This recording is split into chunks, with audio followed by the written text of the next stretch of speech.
Hello everybody and welcome to our video about the stay we had at the Kerala Coco Resort in October 2025.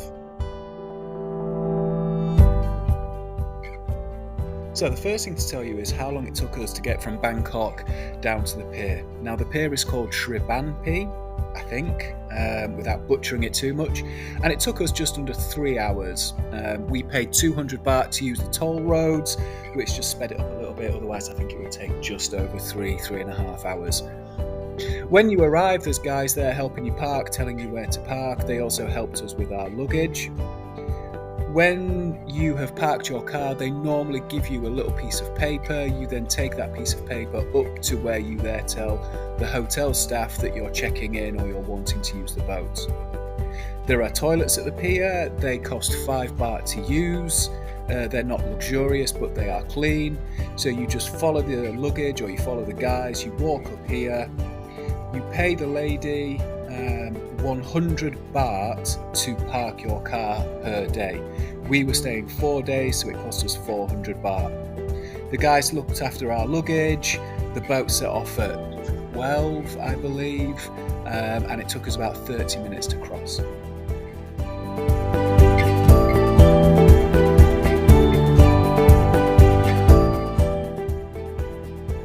So about 12, they took us in jeeps or songtails to the boat. That's what the boat looked like. Old, authentic, you might say. You walk across this little walkway to put your life jacket on, to put your luggage in there. There are enough life jackets for everybody. They're not new, they're a bit smelly, but they are life jackets.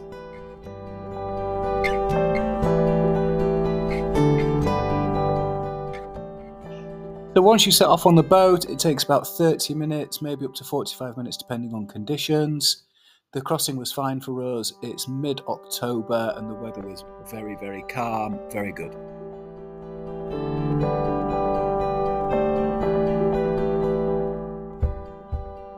So like I said, we're staying at the Kerala Coco Resort in Ao Prao. It's classed as 3-star. When we arrived, it looked really nice. It's actually in the middle of two, I would say, nicer hotels, probably a bit more expensive, a bit more luxurious. But this is the view when you turn up. So you drive past one hotel, past their little restaurants, and then this is what you're confronted with. So this is the view, and this is the hotel reception as you walk in.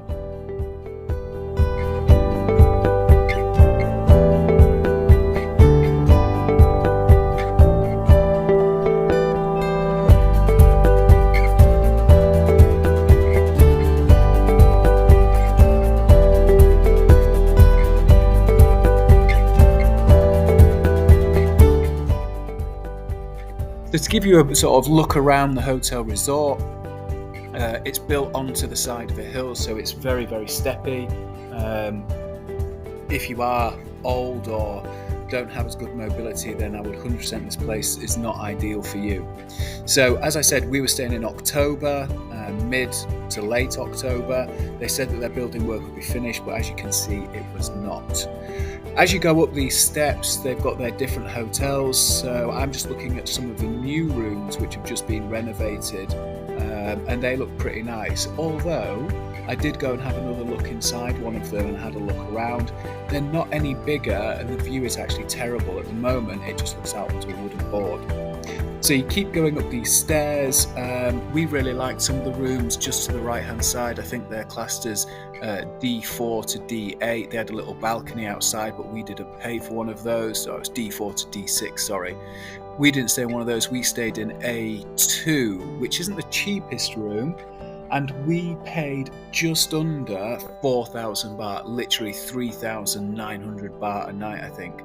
Because there's 4 of us, we had to pay about an additional 1,000 baht for an extra bed and breakfast for our children. The further up the steps you go, the nicer the view is, and also these rooms up at the top, again slightly more expensive than ours, but you get a nice little place to sit. But all of the rooms pretty much look standard, so you can see I'm just nosying in now. This was actually some of our friends' rooms, but pretty standard rooms.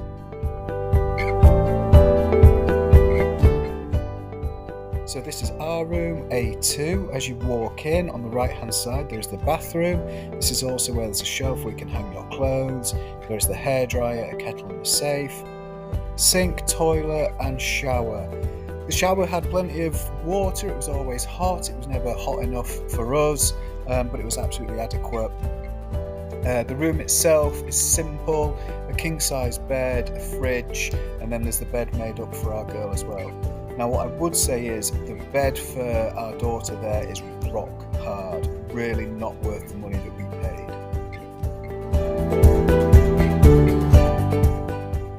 And then finally breakfast, you have your breakfast out at the front of the hotel where you check in the reception area. A reasonable selection, it's nothing fancy, so some hot dishes, they've got bacon, eggs, they've also got bread for toast, cereals, fruit juices, a bit of fruit, some salad, everything that you would need, but I would stress this is absolutely basic, there is nothing fancy about this and you're eating it outside in the reception area. So overall, how we felt about our holiday in Koh Samet at the Kerala Coco was probably positive. We really enjoyed the beach. The water sports are free, so you can use the kayaks and paddle boards for free. We used them to go out and snorkel to look at the fish which are in the bay. That was really, really nice. The hotel is basic, but it is adequate. The bedroom for us was a bit small as a family of 4, but for a couple or for a family of 3, it's probably fine. The food we thought was good. Breakfast was limited, but lunch and dinner were both good. Slightly more expensive than what you would pay in Bangkok, about 200 to 300 baht per dish, which is slightly more expensive, but it's not ridiculous. The hotels either side both had good restaurants.